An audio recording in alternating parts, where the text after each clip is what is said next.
총무님께서는 앞으로 대출 금리 네. 이걸 추이를 좀 어떻게 보고 계세요? 이거는 뭐 진짜 아무도 알기 어렵지만 맞아요. 네. 그냥 단기적으로 한 2, 3개월을 보면은 네. 정기예금 금리를 보시면 좀 편하거든요. 알기 쉽게. 예. 정기예금 금리. 예. 네. 은행들이 정기예금을 판매해서 돈을 모아서 그거를 대출을 하는 네. 거기 때문에 네. 최근에 정기예금 금리 추이만 보게 되면 12월 달에 비해서 1월 달이 굉장히 낮아져 있어요. 너무 내려가더라고요. 예, 12월 달에 4%짜리 정기예금이 흔했는데 네. 지금은 1월이면 3%고 지금 3% 중반까지 내려오다 보니까 네. 이걸 봤을 때 단기적으로 2월 달, 3월 달 대출 금리가 떨어지겠다라는 추측이 가능한데 합리적인 추측이 가능해요. 또한 그 정기예금 금리를 모아서 기준금리를 만든 게 코픽스 금리다 보니까 네. 코픽스 금리도 1월 달에 비해서 2월 달이 0.4가 내려와서 네. 예, 앞으로 대출 금리는 2, 3개월은 단기적으로 좀 더 낮아질 요인이 더 크다라고 볼 수 있는 거죠. 그리고 또 한 가지는 정부에서 개입을 너무 많이 해요, 요새. 네.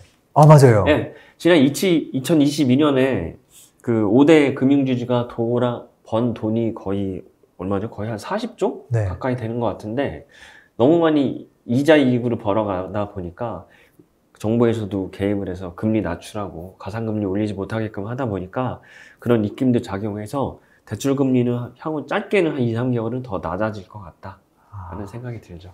사실 뭐 먼 미래는 알 수 없지만 단기간은 알 수 있겠네요. 약간은. 네. 단기간은 그냥 느낌은 그때 정기 예금 금리를 보는 게 훨씬 더 현실적이라는 거네요. 네, 맞습니다. 이게 내려가면 또 코픽스가 내려가고 이게 내려가면 당연히 대출 금리 내려갈 거고 네.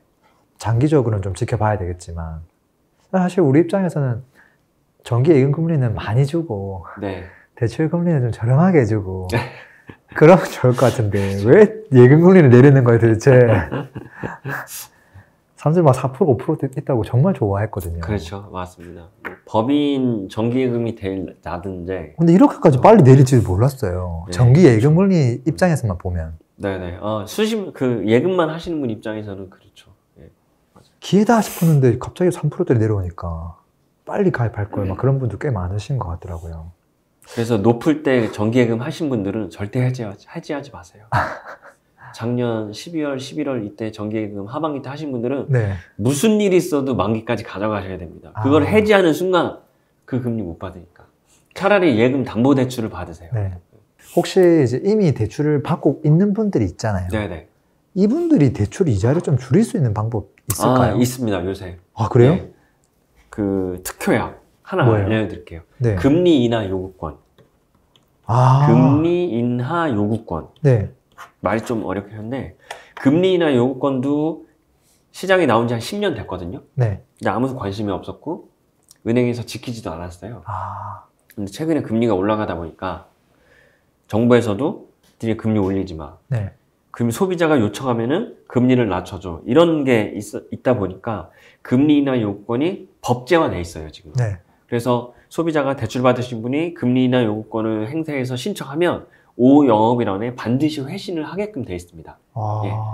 근데 이제는 그걸 더 강제 조항을 넣어서 어떻게 됐냐면 몇 %가 인하됐는지를 외부에 공시하게 돼 있어요. 각 은행마다. 네. 그 얘기는 금리 인하 요구권을 받아들인 내용도 공시하는 것뿐만 아니라 얼마를 깎아줬는지까지 외부에 공시하기 있기 때문에 은행들의 그 이미지, 브랜딩에도 영향이 있어서 일단 우리 대출받은 입장에서는 무조건 신청하시고 보는 거예요. 내가 요건이 맞아야 되긴 해요. 승진을 하거나 소득이 올랐거나 신용점수가 올랐거나 재산이 늘었거나 이런 해당이 돼야만 금리 인하를 요청을 할 수 있지만 일단은 신청을 하세요. 믿자야 본전. 그러면은 은행에서 뭐 이런 사유 때문에 인하를 할 수가 없습니다. 혹은 이런 사유 때문에 인하를 해드릴게요 라고 피드백이 와요. 단 올리진 못해요.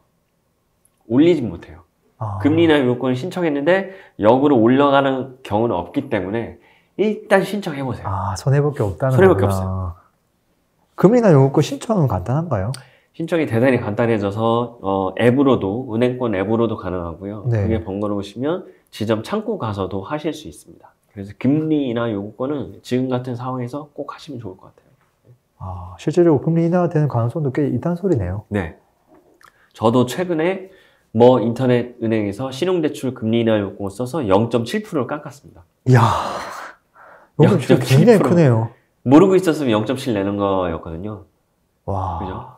저 깜짝 놀라서 막 자랑했습니다. 큰일 났네. 네. 지금 전화 엄청 많이 가겠는데요. 아니, 이게 진짜 크죠? 0.7. 야, 저도 전화 좀 해봐야 되겠는데요. 근데 이게 혹시 개인만 가능한 건가요? 원래 개인만 가능했고 네. 기업들은 이제 기업에서 요청이 오면은 해당 사항이 없다라고 이렇게 거절하기가 바빴는데 네. 개인 대출, 기업 대출도 도입을 하려고 하고요. 아, 특히 기업 대출 중에 개인 사업자 그러니까 대출분들, 개인 사업자도. 그거는 지금 도입을 하고 있습니다. 이분들도 뭐 해볼 수도 자영업자분들. 있겠네요. 네. 이거 말고는 없을까요? 사실 이거 말고는 지금 갈아타기 대출 자체를 갈아타는 방법이 있고 갈아타기를 하면 이건 괜찮아요? 네, 갈아타기를 해서 금리가 더 낮은 상황이 되면 네. 중도 상환 수수료를 내고도 내가 아. 금리가 낮아지면 네. 갈아타는 거에 갈아타시는 게 맞는 건데 지금 이미 받아두신 대출이 변동금리고 네. 5%가 넘어가는 대출들이면 갈아타시는 게 더 이득일 거예요. 왜냐면 DSR도 갈아타는 시점에서는 한시적으로 유예해준다고 했기 때문에 네. 갈아타서 이자를 좀 낮출 수 있는 방법이 있고요. 또 한 가지는 이제 사실 대출이라는 것 자체가 사람이 하다 보니까 은행에 찾아가서 뭔가 부수거래, 아. 상품을 가입하거나 이런 다른 뭐 신용카드를 가입하거나 대출 외 거래를 늘림으로 인해서 가상금리를 더 인하하는 그런 방법도 있긴 한데 이거는 사실 가능성이 적긴 하지만 예, 그렇게 좀 시도하시는 것도 나쁘진 않을 것 같아요.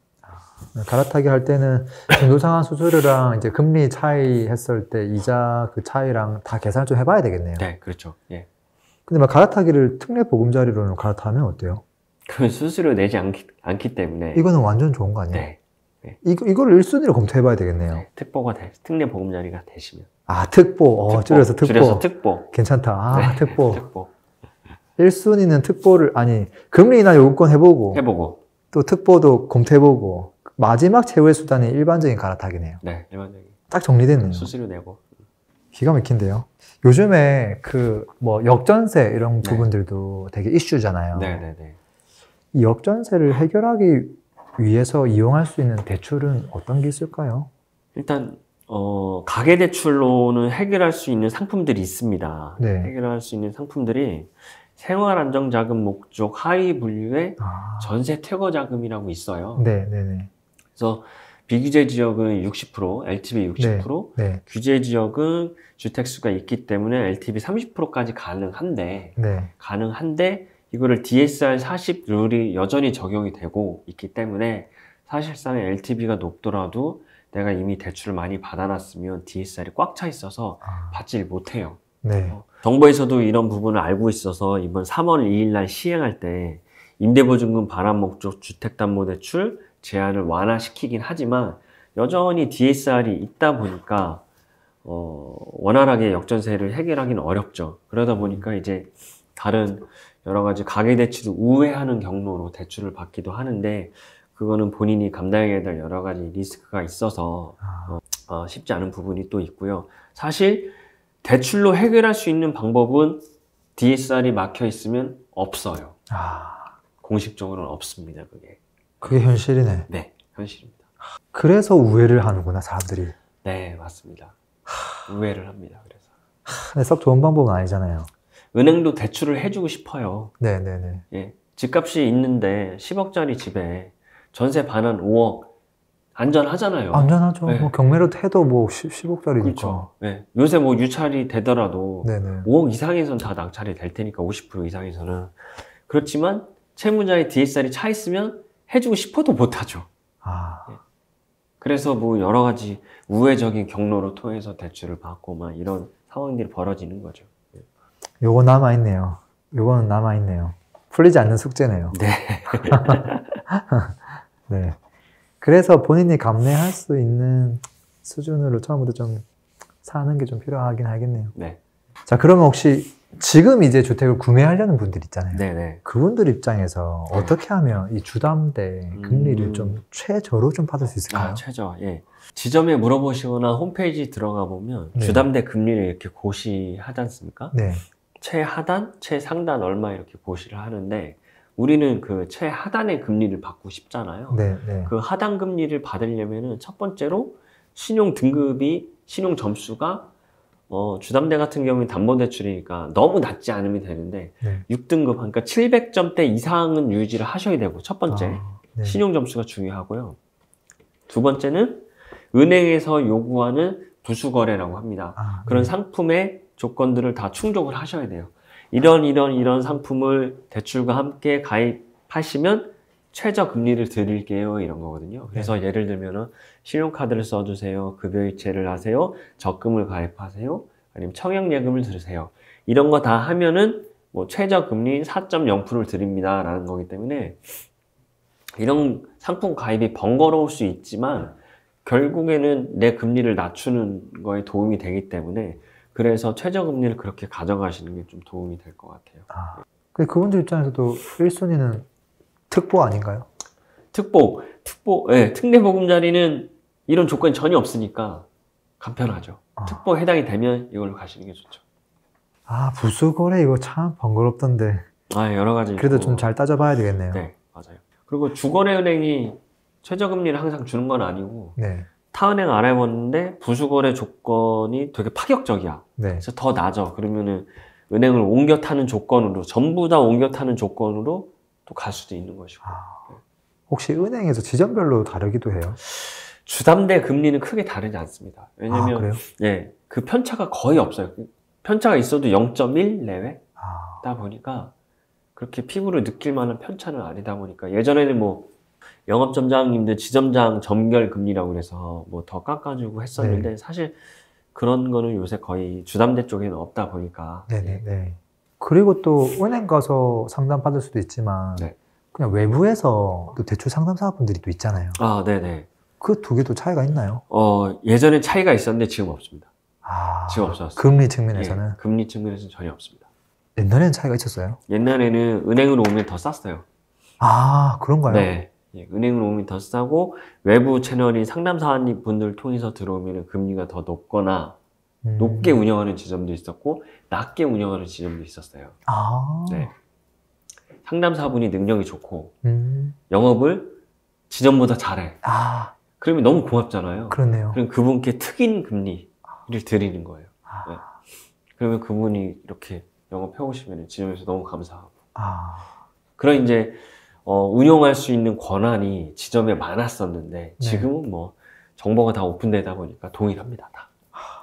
혹시 뭐 일반 은행이랑 네. 요즘 인터넷 은행 이거 가지고도 막 비교를 많이 할 텐데, 네네네. 이 주담대 받는 분들 입장에서도 어떤 선택을 해야 되는 거예요? 인터넷 은행, K뱅크, 카카오뱅크, 네. 주담대 금리가 3.99, 3.9%대 지금 고시하고 있거든요. 네. 5년짜리 고정을.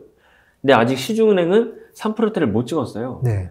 그리고 K뱅크나 카카오 전화해보면 정말 그 금리가 나와요.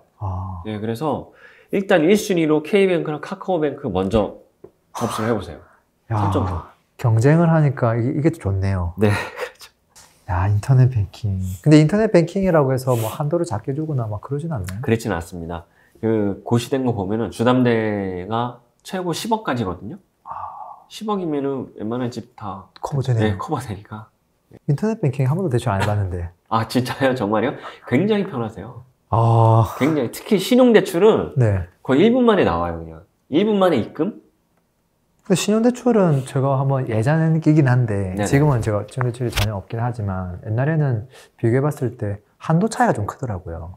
인터넷 뱅킹은 뭐 요만큼 준다고 하고, 네네. 일반 은행은 이만큼 준다고 하더라고요. 그랬죠. 왜냐면 그 인터넷 은행들이 자본금에 비례해서 대출을 할 수밖에 없기 때문에, 네. 자본금 확충이, 증자 활동이 원활하지 않다 보니까 네. 대출을 많이 못 냈는데, 지금은 뭐 여러 이제 자본 확충도 많이 돼 있고 계속해서 투자를 받기 때문에, 네. 신용대출 같은 경우에 인터넷 은행이 더 후합니다. 대출 한도가. 네. 예전에는 뭐 급여의 100% 정도를 일반 1금융에서는 해주시더라고요. 네네. 좀 센 데는 막 1.5배까지도 네, 탄탄한 그렇죠. 직업이거나 막 그러면. 그렇죠. 예. 그게 지금 인터넷 뱅킹도 가능합니다. 그래요? 네, 가능해요. 똑같이. 그때는 뭐 진짜 한 2, 3천만 원 조금 주더라고요. 와, 많이 바뀌었구나. 네. 제가 요즘 대출을 거의 안 하다 보니까. 네네. 네. 대출 없이 하시면 좋죠. 예. 무부채가 최고입니다. 혹시 마지막으로 저희 네. 좀 구독자분들에게 대출 관련해서 좀 해주실 이야기 네. 있을까요? 오늘 여러 가지 말씀을 드리긴 했는데 일단 첫 번째로는 제가 대출을 전문으로 베이스로 활동하고 있다 보니까 여러분 자본주의 체제에서 빚은 양날의 검입니다. 그래서 과도한 부채를 하시는 거는 언제든지 나에게 양날의 검으로 돌아올 수 있기 때문에 무리한 차입은 안 하시는 걸 추천을 드리고요. 그렇지만 우리가 자본주의 안에서 뭔가 자산을 일구고 탄탄하게 마련을 하기 위해서는 또 대출을 잘 써야 되기 때문에 많이 알수록 그게 나한테 자산이 되고 도움이 되는 것 같으니까 대출이라고 해서 그냥 적대시 하시지 말고 남들은 어떻게 좀 더 잘 받았는지 이런 사례가 있으면 연구하고 내 투자나 뭐 집 구입하실 때 도움을 받으시는 그런 대출 소비 습관을 기르시면 좋겠습니다. 이거 뭐 약 번외 질문인데 네. 혹시 이런 대출은 절대 갚으면 안 된다 뭐 이런 것도 있을까요? 있습니다. 아, 있어요? 네, DSR 제도가 DSR 규제가 있는 상태에서는 갚지 말아야 될 대출이 있어요. 첫 번째, 신용대출. 왜냐하면 갚았다가 이만큼 안 나옵니다. 그러니까 갚지 말아야 할 대출은 이런 거예요. 내가 지금 갚으면 나중에 이만큼 나올까? 그런 대출은 갚으시면 안 돼요. 특히 신용대출 마찬가지고, 신용대출이 그렇고, 그리고 또 한 가지는 주택담보, 그 다음에 주택담보. 네. 그 두 개는 갚으실 때 반드시 고민을 해보시고, 나는 꼭 갚고 싶어. 그러면 내가 갖고 있는 대출 중에서 예금담보나 약관대출이 있으면 갚으셔도 돼요. 왜냐하면 이것들은 DSR과 상관없이 언제든지 대출을 받을 수가 있고, 또 한 가지는 마이너스 통장. 마이너스 통장은 입금만 해도 상환하는 거랑 똑같기 때문에 그 한도 약정을 하시지 말고 입금만 하는 거예요. 입금만 해서 금리 비용을 좀 줄이는 그런 방법. 예. 알겠습니다. 네.